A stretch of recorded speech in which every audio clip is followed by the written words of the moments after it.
Last time on آخری معجزہ. اب آپ الحمدللہ جب آپ کہتے ہو تو نہ ذہن میں تعریف ہوتی ہے نہ شکر ہوتا ہے، بلکہ الفاظ ہی ہوتے ہیں بس آپ صبر ہی کر سکتے ہیں. اور صبر کے لیے ہم نے نئی تعبیر کیا نکالی ہے؟ بس جی الحمدللہ. ٹھیک ہے، لیکن ہونا کیا چاہیے؟ مشکل کے اگر اللہ نے مجھے اس مشکل میں ڈالا ہے تو یہ مشکل بھی تعریف کے لائق ہے. اور اگر میں اس مصیبت سے گزر رہا ہوں تو اس میں اللہ کی کوئی نہ کوئی نعمت ہے، وہ پھر بھی میں اس کا شکر کروں گا. یہ ذہنیت ہے الحمدللہ کی، دونوں چیزوں کو کمبائن کر کے.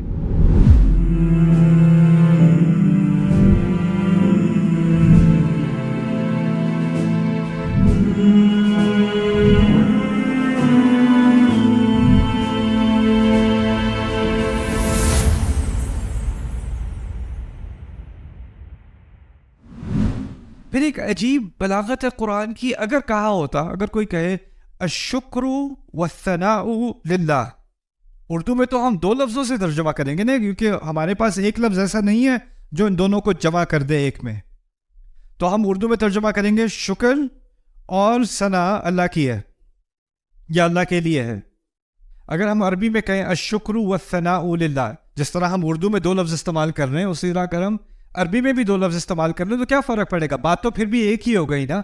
حمد میں دو الفاظ آ گئے، اسی طرح شکر اور ثنا میں دو الفاظ آ گئے. تو اصل میں عربی زبان اللہ تعالیٰ نے اس لیے چنی کہ اس کے اندر بہت زیادہ سینسٹیوٹی ہے، بہت حساسیت ہے. اگر آپ دو لفظ استعمال کرو گے نا تو اس کے معنی بدل جاتے ہیں. ایک معنی یہ ہوتا ہے کہ کچھ چیزوں کے لیے شکر اور کچھ اور چیزوں کے لیے ثنا. اگر آپ دو لفظ استعمال کرو گے تو اس کا مطلب لازمی یہ نہیں رہتا کہ ایک ہی چیز کے لیے شکر اور ثنا اکٹھے ہیں. شکر کبھی اور ثنا کبھی اور.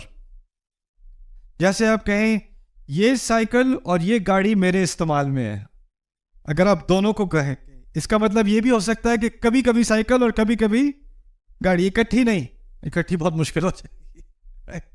تو اسی طرح الشکر والثناء للہ، دونوں کو اکٹھا کرنا اللہ تعالیٰ نے ایک لفظ کے اندر کر کے ایک ایسی بات کہہ دی جو اگر دو لفظ بھی استعمال کیے جاتے وہ بات نہ ہوتی.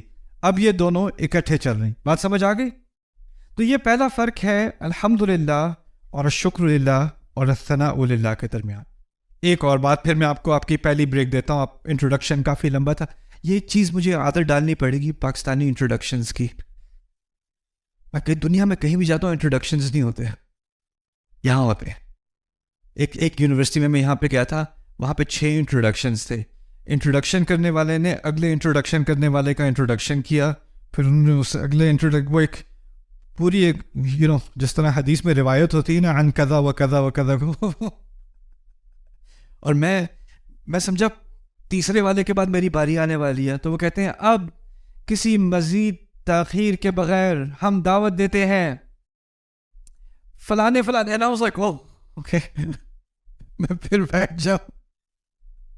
لیکن خیر، میں چاہتا ہوں کہ آپ کا فوکس رہے، تو میں آپ کو ایک اور بات اس سیشن میں بتاؤں گا، اور وہ ہے خطبے میں آپ نے کبھی سنا ہوگا، جمعے کا خطبہ اگر آپ ٹائم پہ جاتے ہو تو خطیب جب اپنا خطبہ شروع کرتا ہے تو شروع میں کہتا ہے ان الحمد للہ. سنا ہے کبھی؟ الحمدللہ نہیں کہتا، کیا کہتا ہے؟ ان الحمد للہ. اب ان کا اضافہ آ گیا خطبے میں. ان کا کیا مطلب ہے؟ بے شک تو بڑا اچھا لفظ ہے. اگر فاتحہ میں کہہ دوں ان الحمد للہ، کیا فرق پڑ جائے گا؟ بلکہ یہ تو ایک زیادہ قوی سٹیٹمنٹ بن جائے گی نا. بے شک ہم تعریف اور شکر اللہ کے لیے. تو ان کہنے سے یا نہ کہنے سے کیا فرق پڑتا ہے؟ اس کی 2 وجوہات ہیں. پہلی وجہ وہ یہ ہے کہ اس کو سمجھنے کے لیے عربی میں ٹیکنیکل الفاظ ہیں، لیکن میں آپ کو آسان زبان میں سمجھاؤں گا. عربی میں کہتے ہیں خبر انشائی، خبری کلام انشائی. لیکن عام زبان میں آپ کبھی کبھی زبان استعمال کرتے ہو معلومات دینے کے لیے. آپ سے کوئی پوچھے موسم کیسا ہے؟ اچھا ہے. آپ نے معلومات دے دی. کیا حال چال ہے؟ ٹھیک ٹھاک ہوں. آپ نے معلومات دے دی. کبھی کبھی منہ کھلتا ہے کسی سے بات کرنے کے لیے، آپ اس تک کوئی معلومات پہنچا رہے ہو، وہ خبر دے رہے ہو، اس کو کلام خبری کہتے ہیں. کبھی کبھی آپ کا منہ کھلتا ہے، اس میں معلومات نہیں ہوتی، اس میں صرف جذبات ہوتے ہیں.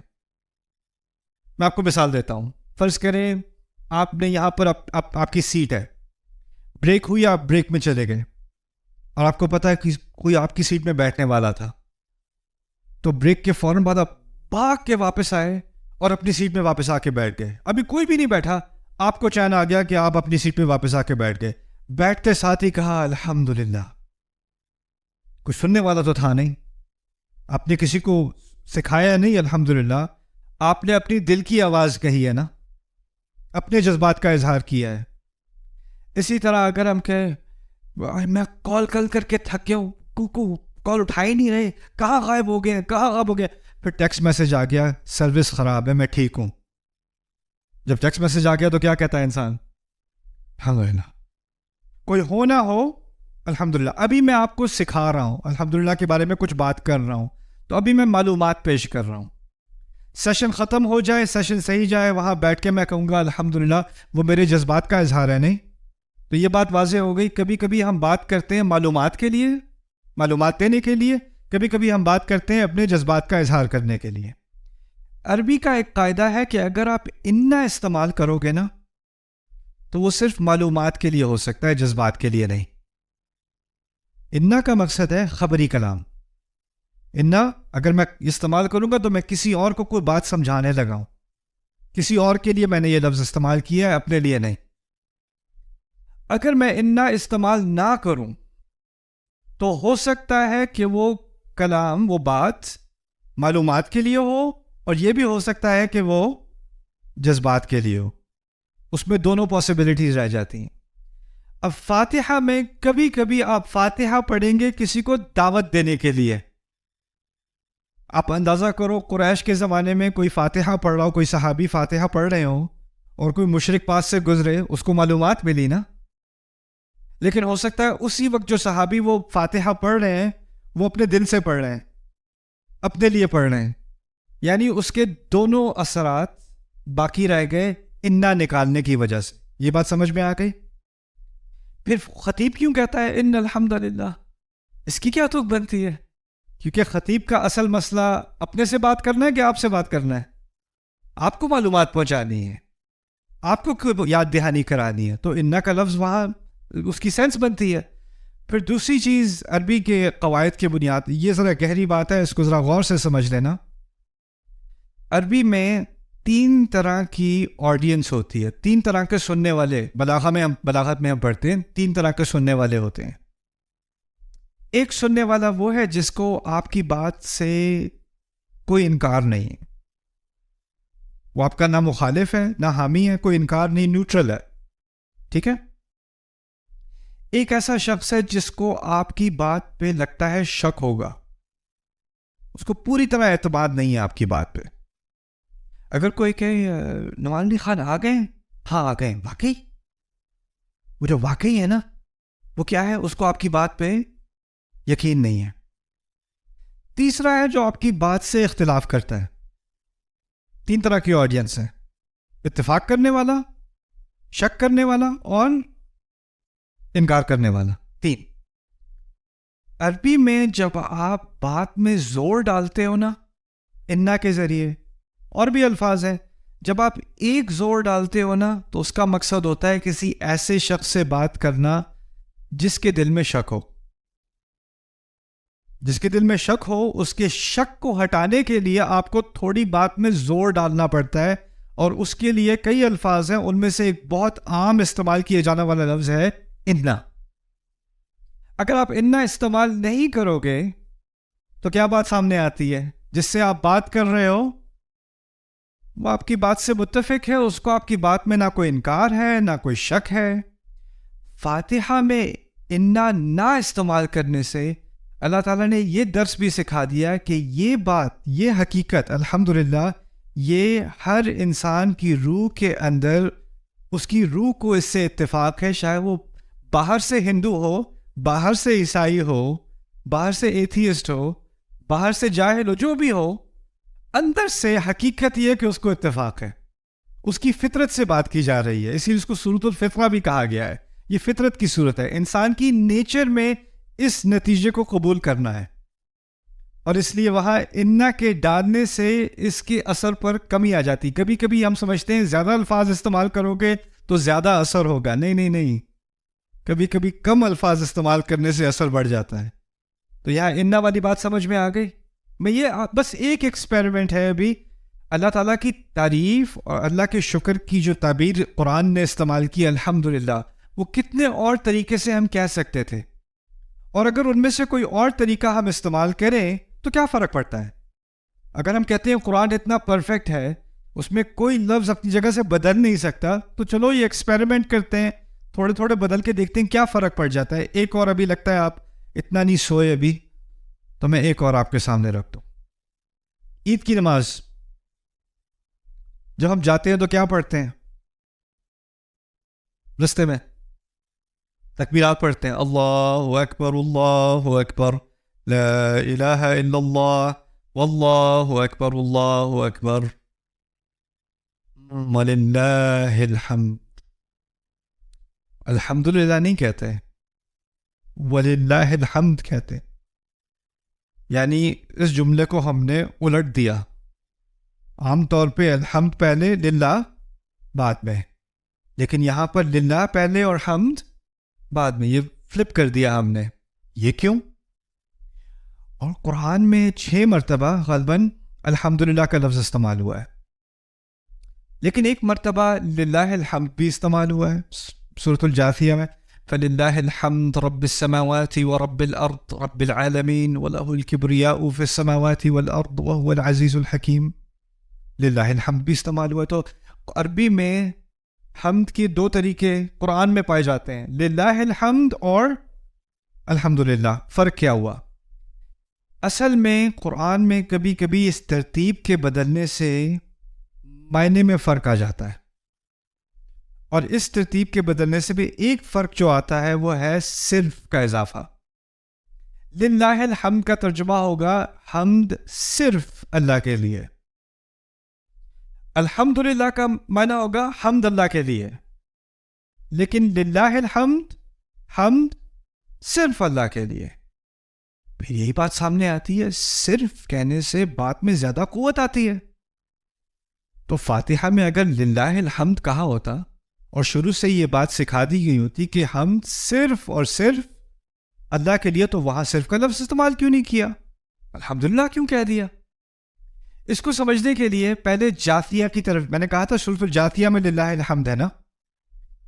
شروع سے سورۃ الجاثیہ کی شروعات سے مشرکون کے ساتھ ایک مقابلہ ہے. مشرکوں کے عقائد پر حملہ کیا جا رہا ہے. اللہ تعالیٰ کی وحدانیت کی دلائل دی جا رہی ہیں. کیوں ایک اللہ کو مانو, اس کے ساتھ باقیوں کو شریک کیوں نہ ٹھہراؤ. اور اس تمام بات کے آخر میں کہا حمد صرف اللہ کے لیے ہے. کیونکہ بات کس سے کی جا رہی ہے؟ شرک کرنے والے سے. اس سے اگر آپ کہو حمد اللہ کی کرو, تو وہ کہے گا وہ تو میں کرتا ہی ہوں, اور ساتھ میں یہ کچھ اور بھی ہیں ان کے بھی کرتا ہوں. یعنی اس کو الحمدللہ سے انکار نہیں ہے, اس کو للہ الحمد سے انکار ہے. تو کیونکہ اس کو شرک ہے نا اس کا مسئلہ, تو اس کے شرک کے حل کے لیے اس سے کہا گیا للہ الحمد. لیکن فاتحہ میں کیا مشرکون سے بات ہو رہی ہے؟ فاتحہ میں کس سے بات ہو رہی ہے؟ ہر انسان سے, اور ہر انسان کی فطرت سے. اور انسان کی فطرت کے اندر یہ ڈیبیٹ ہے ہی نہیں, یہ مسئلہ ہے ہی نہیں کہ ایک سے زیادہ رب ہے کہ نہیں. ہمارے اندرون ہماری گہرائیوں کے اندر ایک رب ہے. اسی لیے الحمدللہ جو بات دل میں ہے وہی سامنے آ گئی الحمدللہ. اسی لیے وہاں للہ الحمد نہیں ہے. اوکے, کسی نے بہت اچھا سوال پوچھا پچھلے لیکچر کے بارے میں. عید کی نماز پہ ہم للہ الحمد کیوں کہتے ہیں؟ میں نے کیا کہا تھا للہ الحمد کے بارے میں؟ کیا معنی ہے اس کے؟ ہم صرف اللہ کے لیے. اور وہ تو کسی مشرک کی مخالفت میں آپ کہو گے نا کہ ہم صرف اللہ کے لیے, تو آپ عید کی نماز پڑھنے جا رہے ہو, اس میں کہاں مشرکین آ گئے؟ عید کی نماز کھل کر تکبیر کرنا یہ فتح مکہ کے بعد ہوا ہے, جب بت سارے ٹوٹ چکے, اور اب مسلمان نماز پڑھنے جا رہے ہیں پہلی دفعہ, اور مکے میں اس بات کا مظاہرہ ہو رہا ہے کہ اب سے حمد صرف اللہ کے لیے ہوگی. اب بڑائی صرف اللہ. اللہ اکبر، اللہ اکبر، لا الہ الا اللہ، اللہ اکبر، اللہ اکبر، وللہ الحمد. وہاں اس بات کی سینس بنتی ہے، اور اسی کو ہم ہمیشہ سیلیبریٹ کر رہے ہیں، اسی فتح کو. وہاں شرک کا خاتمہ ہوا ہے اور صرف ایک رب کی حمد ہم نے کرنی ہے، اسی لیے وہاں پر للہ الحمد کی سینس بنتی ہے، اس کی حکمت ہوتی ہے. ٹھیک. اچھا، آگے ہے، یہ بھی کہہ سکتے ہیں عربی میں للہ حمدن. حمدن الف لام کے بغیر، ال کے بغیر.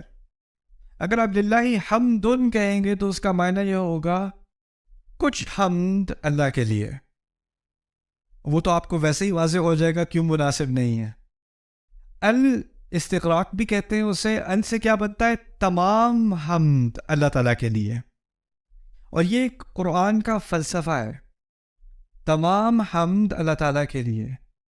دیکھیں، میری زندگی میں، آپ کی زندگی میں، ہم نے کچھ چیزیں، کچھ کامیابیاں ہمیں ملی ہیں زندگی میں.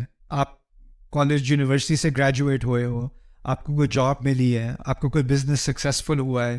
یہ تمام جو کامیابیاں ہمیں زندگی میں ملتی ہیں، یہ اصل میں ہماری نہیں ہے.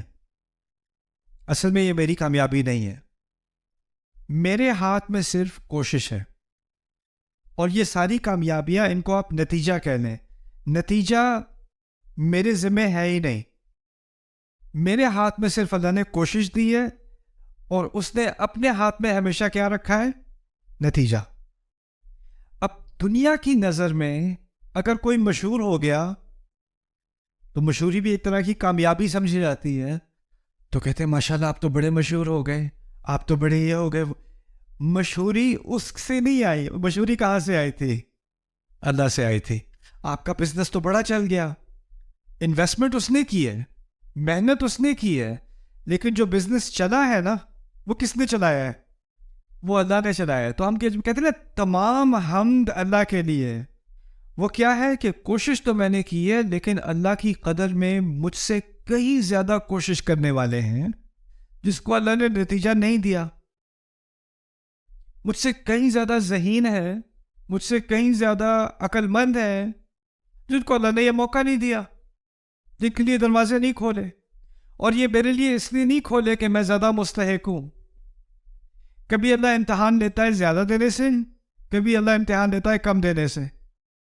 الحمدللہ سے یہ بات ذہن میں ہمیشہ رہتی ہے کہ جو کچھ اچھا آ رہا ہے نا میری زندگی میں بھی، آپ کی زندگی میں بھی، وہ اصل میں ہمارا کارنامہ ہے ہی نہیں. وہ اصل میں اللہ تعالیٰ کی طرف سے. وَأَن لَيْسَ لِلْإِنسَانِ إِلَّا مَا سَعَى. انسان کی ملکیت میں کوئی چیز ہے ہی نہیں سوائے ان کوششوں کے جو اس نے کی. کوشش کے علاوہ کچھ نہیں ہے میرا. کوئی مجھے کہتے ہیں ماشاء اللہ آپ کو تو بہت لوگ سنتے ہیں. میں نے کہا میں تھوڑی سناتا ہوں،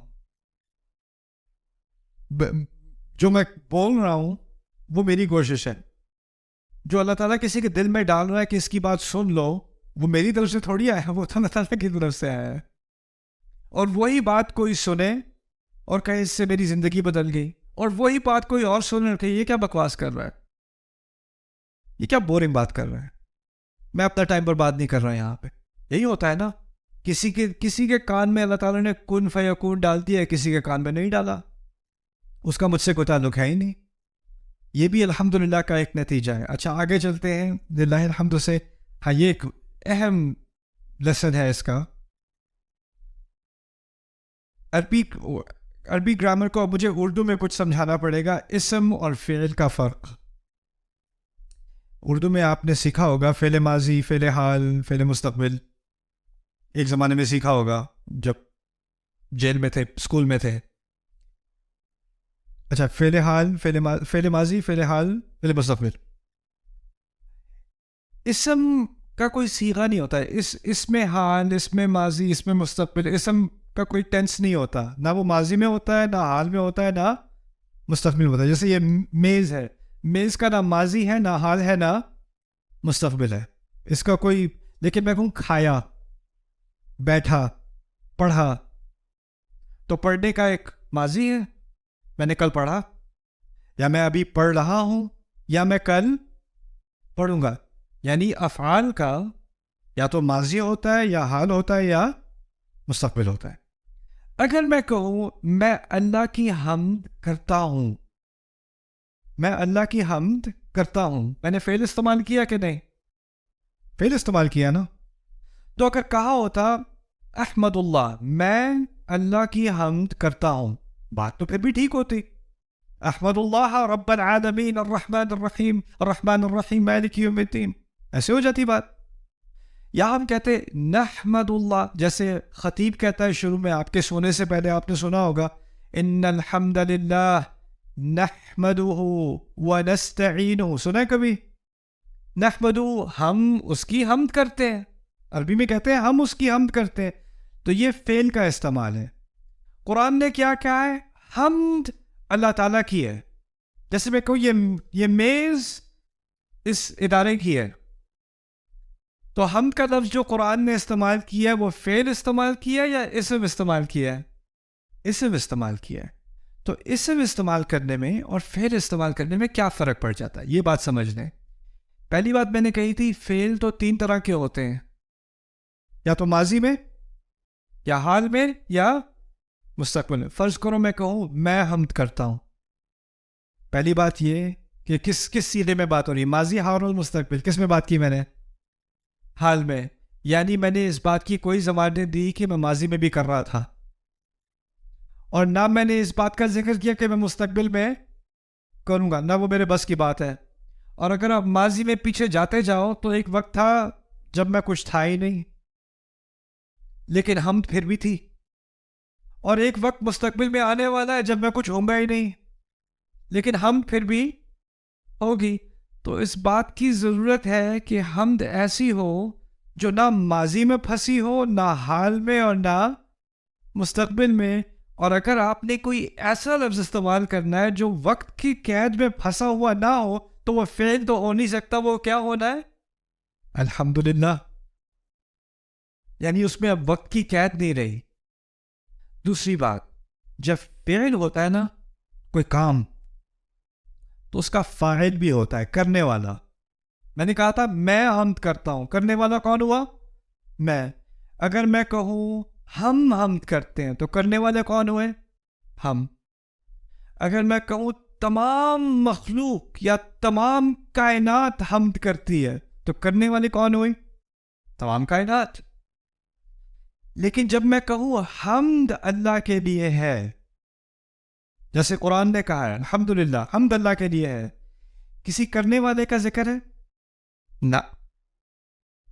حمد اللہ کے لیے میں وقت کی قید نہیں ہے اور کسی کرنے والے کا ذکر نہیں ہے، کیونکہ تمام کائنات ہو نہ ہو حمد ہمیشہ رہے گی. حمد اس کائنات سے پہلے بھی تھی، حمد اس کائنات کے بعد بھی ہوگی. ایسی حمد اللہ تعالیٰ کی جو نہ وقت کی قید میں ہو، نہ کسی کے حمد کرنے والے کی قید میں ہو. سبحان اللہ، الحمدللہ. اگر کہا ہوتا یحمد جمیع الخلائق اللہ، یا یحمد اللہ جمیع الخلائق، تمام مخلوقات اللہ تعالیٰ کی حمد کرتے ہیں، یا کرتے تھے، یا کرتے رہیں گے، تو پھر ہم ایک طرح سے کم ہو جاتی. اس کا دار و مدار ہوتا مخلوق پر. مخلوق ہے تو حمد ہے، مخلوق نہیں تو حمد نہیں. اگر میں کہوں میں حمد کرتا ہوں، میں ہوں تو حمد ہے، میں نہیں تو حمد نہیں. لیکن اللہ تعالیٰ کہتا ہے حمد اللہ کی ہے، میں ہوں نہ ہوں حمد پھر بھی ہے. اس سے ایک اور بات بھی سامنے آتی ہے. جو لوگوں کا اللہ تعالیٰ پر ایمان نہیں ہے نا، وہ کہتے ہیں یار تم کیسے خدا کی عبادت کرتے ہو، تمہیں کیا مصیبت ہے، اس خدا کو کیا ضرورت ہے کہ تم اس کے سامنے نمازیں پڑھو، سجدے کرو، کیا شوق ہے اسے اپنی تعریف کروانے کا؟ کیونکہ دنیا میں جس کو اپنی تعریف کروانے کا شوق ہے وہ بہت متکبر ہوتا ہے. تو یہ کس قسم کا خدا ہے تو اس کو اپنی تعریف کروانے کا شوق ہے؟ اس کے جواب میں الحمدللہ کافی ہے. یعنی جب کوئی مخلوق تھی بھی نہیں تب بھی اس کی حمد تھی. اسی طرح سورۃ الرحمن میں اللہ تعالیٰ نے یہ بات سمجھا دی ہے، کہا ہے کل من علیہا فان وَيَبْقَى وَجْهُ رَبِّكَ ذُو الْجَلَالِ وَالْإِكْرَامِ. دیکھیں جلال کس چیز کو کہتے ہیں؟ جلال کہتے ہیں جب کسی بادشاہ کی بادشاہی کو بیان کیا جا رہا ہو نا وہ جلال ہوتا ہے. اور کیا عظیم الشان آپ کی سلطنت ہے یا جو بھی ہے, تعریف کی جا رہی ہے.